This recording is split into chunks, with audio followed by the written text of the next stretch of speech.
السلام علیکم ورحمۃ اللہ وبرکاتہ۔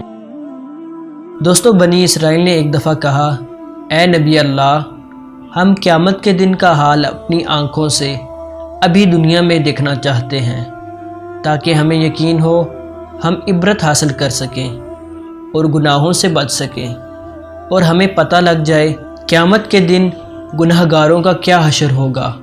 حضرت داؤد علیہ السلام سوچ میں پڑ گئے اور اللہ کی حمد و ثنا بیان کرنے لگے۔ ایسے میں حضرت جبرائیل علیہ السلام تشریف لائے اور کہا، اے نبی اللہ، ان سے کہہ دیجئے کہ عید کے روز انہیں محشر کا حال دکھا دیا جائے گا۔ بنی اسرائیل میں ایک شخص بہت بالدار اور طاقتور تھا۔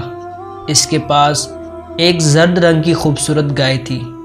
وہ شخص اپنی گائے کو سجا بنا کر اس کے جسم پر مخمل کی چادر ڈال کر اسے میدان میں چھوڑ دیا کرتا تھا۔ وہاں اس کا یہ دستور تھا کہ روزانہ گائے ادھر ادھر کے کھیت چرتی اور فصل خراب کرتی، لیکن کسی میں اتنی جرت نہ تھی کہ گائے کو روک لیتا یا اس کے مالک سے باز پرس کر لیتا، کیونکہ وہ نہایت طاقتور شخص تھا۔ اس کی طرف کوئی نظر اٹھا کر نہ دیکھتا۔ اسی جگہ ایک بیوہ عورت بھی رہتی تھی۔ اس کا ایک بیٹا بھی تھا۔ دونوں آبادی سے دور جنگل میں رہتے اور بڑے عبادت گزار اور پرہیز گزار تھے۔ وہ ہمہ وقت خدا کی عبادت میں مصروف رہتے۔ ان کے گھر کے قریب ایک چشمہ میٹھے پانی کا بہتا تھا، جس کا پانی صاف اور شفاف تھا۔ چشمے کے قریب انار کا ایک درخت لگا ہوا تھا، جس میں اللہ کے حکم سے روزانہ 2 انار لگتے تھے۔ وہ دونوں ماں بیٹا انار کھاتے اور شکر ادا کیا کرتے تھے اور پھر عبادت الہی میں مصروف ہو جاتے۔ ان کا روزانہ کا معمول یہی تھا اور وہ اسی میں مگن اور خوش تھے۔ ان کا یہ دستور بہت عرصے سے جاری تھا۔ ارد گرد کے لوگ بھی ان کا بے حد احترام کرتے اور ان کی ہر طرح سے عزت کرتے تھے۔ ایک دن لڑکے نے ماں سے کہا، اے ماں، شہر کے بازاروں میں تو بہت رونق ہوتی ہوگی۔ ہاں بیٹا، شہر کے بازاروں میں قسم قسم کی بہت سی دکانیں ہوتی ہیں۔ ان میں قسم قسم کی اشیاء بھری ہوتی ہیں۔ قسم قسم کے پھل، سبزیاں، پکوان، کپڑے، ضرورت کی ہر چیز ان دکانوں میں موجود ہوتی ہے۔ یہ سن کر لڑکے کا جی للچا گیا۔ کہنے لگا، اے ماں، میں تو شہر جاؤں گا اور شہر کے بازار دیکھوں گا اور وہاں قسم قسم کی چیزیں بھی کھاؤں گا۔ یہ روزانہ انار کھا کھا کر میرا دل بھر گیا ہے۔ بیوہ ماں نے کہا، نہ بیٹا نہ، ہم عبادت گزار لوگ ہیں، ہمیں دنیا سے کچھ لینا دینا نہیں۔ اللہ ہم سے راضی ہے۔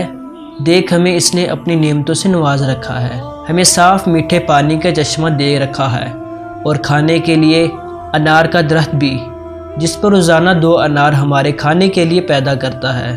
ہمارا خدا ہمیں بغیر کسی محنت کے اور بغیر مشقت کیے پرورش کر رہا ہے۔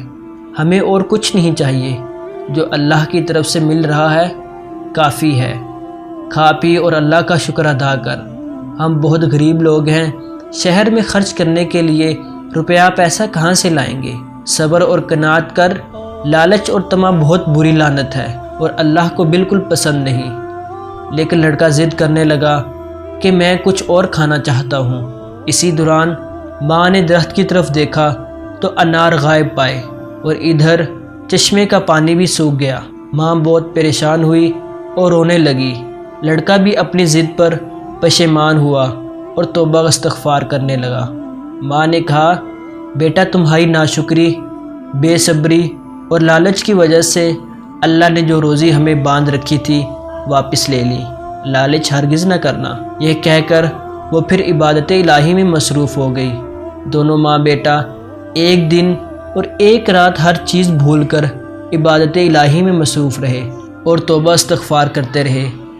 ایک دن وہ عبادت کر رہے تھے کہ وہ زرد رنگ کی گائے، جسے اس امیر آدمی نے سجا بنا کر چھوڑ رکھا تھا، ان کے سامنے آ کر بیٹھ گئی۔ پھر اسے قوت گویائی مل گئی اور کہنے لگی، اے اللہ کے نیک بندو، تم ایک دن اور ایک رات کے بھوکے پیاسے ہو۔ اللہ نے مجھے تمہارے لیے بطور خاص رزق حلال بھیجا ہے۔ میں حلال روزی ہوں، مجھے ذبح کرو اور اپنی بھوک مٹاؤ۔ جلدی کرو۔ بیٹا بہت خوش ہوا اور چھری تیز کرنے لگا، لیکن ماں نے بیٹے کو سمجھایا، اے بیٹے، پہلے بھی تمہاری وجہ سے اللہ نے اپنی رضا بدل ڈالی اور ہم سے اپنی نعمتیں واپس لے لی۔ اب جلدی نہ کر، یہ گائے ہمیں کسی گناہ میں مبتلا کرنا چاہتی ہے۔ صبر اور قناعت کر کہ اللہ ہمارا رازق اور مالک ہے، وہی ہمارے لیے بہتر کرے گا۔ یہ کہہ کر اس نے گائے کو ہانکنا چاہا، لیکن گائے اپنی جگہ سے ٹس سے مس نہ ہوئی۔ بیوہ عورت اور بیٹے نے بہت کوشش کی، لیکن گائے وہیں لیٹ گئی اور اپنی گردن آگے کر کے کہنے لگی، اے مومنو، مجھے اللہ تعالیٰ نے تمہارے لیے رزق حلال کر کے بھیجا ہے، مجھے اس کے نام پر ذبح کرو اور کھاؤ کہ اس کے سوا کچھ چارہ نہیں، یہ حکم الہی ہے۔ دونوں ماں بیٹا حکم الہی سن کر مجبور ہو گئے اور گائے ذبح کر ڈالی اور گوشت بھون بھون کر کھانے لگے۔ اب جب شام تک گائے واپس نہ آئی تو اس کے مالک کو تشویش ہوئی کہ گائے کہاں چلی گئی۔ اس نے ہر طرف گائے کو تلاش کروایا، لیکن گائے کہیں ہوتی تو ملتی۔ اس نے تھک ہار کر ہر طرف ڈھنڈورا پٹوا دیا کہ گائے کا نام و نشان بتانے والے کو انعام دیا جائے گا۔ یہ سن کر بہت سے کھوجی گائے ڈھونڈنے نکل پڑے۔ ایک عورت پھرتی پھراتی بیوہ کے مقام کے مکان کی طرف جا نکلی۔ دور سے اس نے گھر کے اندر سے دھواں نکلتے دیکھا۔ وہ حیران ہوئی، یا الہی، یہ لوگ تو الگ تھلگ عبادت گزار ہیں، انہوں نے تو کبھی کچھ نہیں کھایا۔ یہ آج آگ کہاں اور کیسے جلا رہے ہیں؟ وہ تھوڑی دیر بعد گھر کے قریب پہنچی تو اسے گوشت بھوننے کی خوشبو آئی۔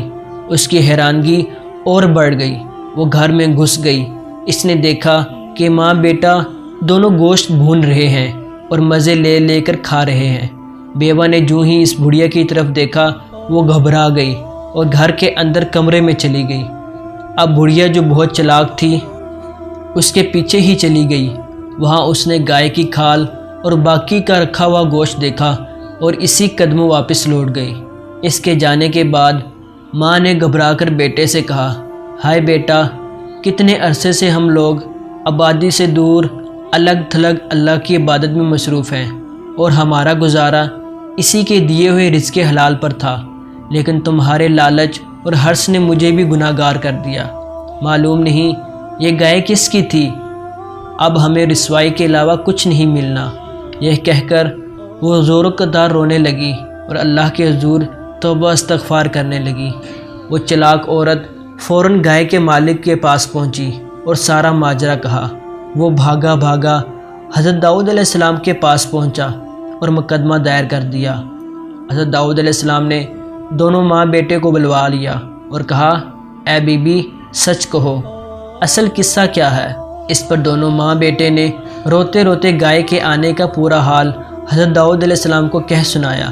یہ سن کر گائے کا مالک غصے سے بولا، تم دونوں جھوٹے اور مکار ہو، دغا باز ہو، بھلا بے زبان جانور کیسے گفتگو کر سکتا ہے؟ یہ سراسر غلط بیانی ہے۔ حضرت داؤد علیہ السلام نے ماں بیٹی کی سچائی جان لی۔ انہوں نے کہا، اے شخص، اللہ کے حکم پر جاندار تو کیا پتھر بھی بول پڑتے ہیں کہ اللہ کا کوئی اندازہ نہیں۔ تم ایسا کرو کہ اپنی گائے کی قیمت مجھ سے لے لو، بولو کیا قیمت ہے؟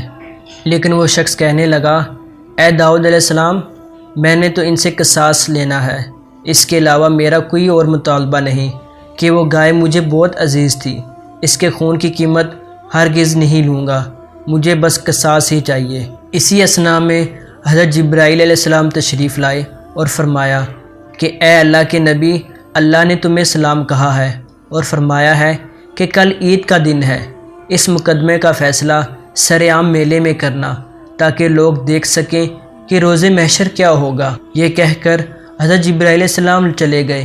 تب حضرت داؤد علیہ السلام نے لوگوں کو میدان میں جمع ہونے کا حکم فرمایا۔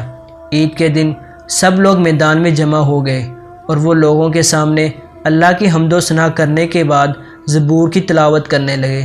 تمام لوگ وجد میں آ گئے، چرند پرند حجر سب متوجہ ہوئے اور کلام الہی سننے لگے۔ ایسے میں حضرت جبرائیل علیہ السلام بھی آ گئے۔ جب حضرت داؤد علیہ السلام فارغ ہوئے تو انہوں نے فرمایا اے نبی اللہ، اس رئیس آدمی سے پوچھئے جو گائے کا مالک بنتا ہے کہ وہ دن یاد کرے جب یہ ایک بہت بڑے سوداگر کا ملازم تھا اور وہ سوداگر اس پر بہت بھروسہ کرتا تھا اور یہ اس کا غلام بے دام تھا۔ سوداگر کے پاس 500 اونٹ، سینکڑوں بکریاں، مال و اسباب بے حساب تھا۔ اس نے اپنے مالک کو دھوکے سے مار ڈالا اور اس کا مال و اسباب ہتھیا لیا اور مصر جا کر بیچ ڈالا اور ملک شام بھاگ گیا۔ وہاں اس نے بڑی دولت اکٹھی کی اور کئی سالوں بعد یہ شخص پھر ادھر آ گیا کہ اس کی جان پہچان والا اب کوئی باقی نہیں رہا، اور اب یہ اپنی دولت کے بل بوتے پر سرداران بنی اسرائیل میں شامل ہو گیا۔ وہ سوداگر جس کو اس نے ناحق قتل کیا وہ مال و اسباب چھین کر مصر بھاگ گیا۔ اس عورت کا شوہر اور اس لڑکے کا باپ تھا۔ اس قاتل، دھوکے باز اور خائن کے پاس جتنا مال و اسباب، دولت، بھیڑ بکریاں، گائے اور اونٹ ہیں وہ سب کے سب ان ماں بیٹی کی ملکیت ہیں، اس کا اپنا ذاتی کچھ بھی نہیں۔ حضرت داؤد علیہ السلام نے گائے والے سے سچ بولنے کو کہا لیکن وہ صاف صاف مکر گیا۔ اسی وقت اللہ کے حکم سے حضرت جبرائیل علیہ السلام نے اشارہ کیا تو اس لعنتی کی زبان بند ہو گئی اور اس کے اعضائے بدن اس کے اختیار میں نہ رہے، اور ہاتھوں، پاؤں اور آنکھوں کو زبان مل گئی اور وہ حکم الہی سے بولنے لگے۔ ہاتھوں نے پکار کر کہا ہاں یہ سچ ہے کہ اس شخص نے جس کے جسم پر ہم موجود ہیں، اس نے اپنے مالک کو ہمارے ذریعے چھری سے ذبح کیا۔ پاؤں نے گواہی دی ہاں اس شخص نے قتل کرنے کے بعد مصر کا رخ کیا۔ آنکھوں نے کہا ہاں ہم نے اسے یہ کبھی فعل کرتے دیکھا، اور اس نے سارا مال و اسباب، اونٹ اور مویشی مصر میں بیچ ڈالے اور پھر یہ ادھر آ گیا۔